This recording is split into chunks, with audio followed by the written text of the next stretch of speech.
10 വയസ്സായപ്പോൾ 5ാം ക്ലാസ്സായി ഇവിടുന്ന് പോയി കഴിഞ്ഞ് പിന്നെ കൃഷിയെപ്പറ്റി എങ്ങനെ ഒരു 10-15 വയസ്സ് തുടങ്ങി കൃഷിയെ പറ്റിയാണ്. പിന്നെ ഇന്നും അതെ കൃഷി തന്നെ ചെയ്യുന്ന ആളാണ്.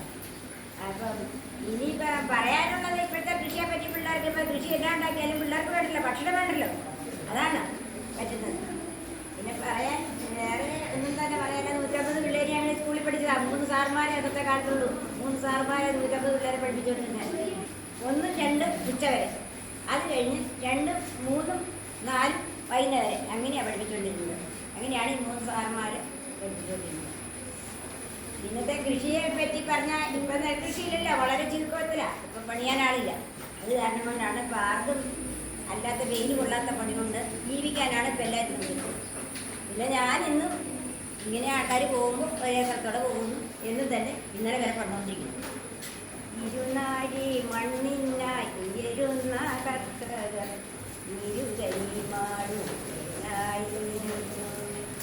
മയിലാടും നേടുകളിൽ കുടിയലറും കാടുകളിൽ ഒളിവാണം വച്ചവന കാരണവന്മാർ മലയാളയോടു നേരിട്ടും കുലയാളിയ മുന്നിട്ടും കടുനിലമത് വയലാക്കിയ കാരണവന്മാർ അതു മാറിക്കാറ്റിൻ്റെ ഗതി മാറി.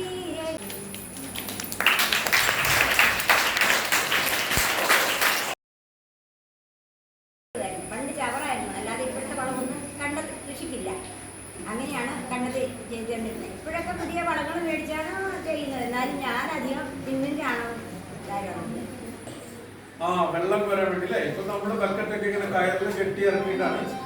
പണ്ട് കാലത്ത് എല്ലാ വീടുകളിലും വെള്ളം കോരുന്നതിന് വേണ്ടി ഇങ്ങനെ പാള വെച്ച് ഇങ്ങനെ ഉണ്ടാക്കിയിട്ട് ഇങ്ങനെ കോരിയിട്ടാണ് ഉണ്ടായിരുന്നത്. അമ്മ നിങ്ങളെ കാണിക്കാൻ വേണ്ടി അമ്മ പഠിക്കുന്നത് കഴിഞ്ഞ 2 ദിവസം നമുക്ക് കമ്പത് തന്നെ ഇല്ല. വളരെ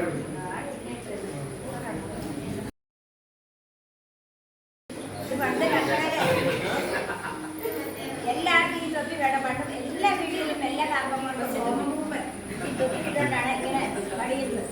എല്ലാവരും അതെ ഇങ്ങനെ പണിയാൻ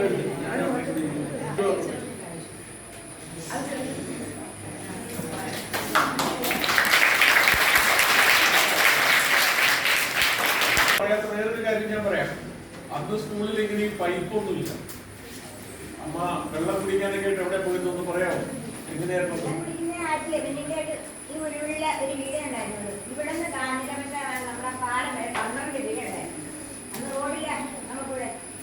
ഇപ്പൊ വാട്ടർ ബോട്ടിലില് എല്ലാവരും വെള്ളമൊക്കെ ഇവിടെ കൊണ്ടുവന്ന് പൈപ്പില് ടാപ്പിന് വെള്ളം.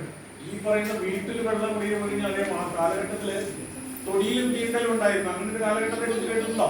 എനിക്ക് പുഴയിൽ പോയി വെള്ളം കുടിക്കണം. ഇന്നാറ്റിൽ വെള്ളം കുടിച്ചു കഴിഞ്ഞാൽ പിറ്റേ ദിവസം ആശുപത്രി പോകണം. അന്ന് ഈ ഇടുക്കി ഡാമൊന്നും വന്നിട്ടില്ല. നല്ല തെളിനീരാണ് ഒഴുകുന്നത്. അപ്പോൾ അവിടെ പോയി വെള്ളം കുടിക്കുന്ന ഒരു കാലഘട്ടം. ഇവിടെ മുതൽ ഉറുപ്പിപ്പാലം വരെ 12 വീട്. ആലോചിക്കാൻ പറ്റുമോ?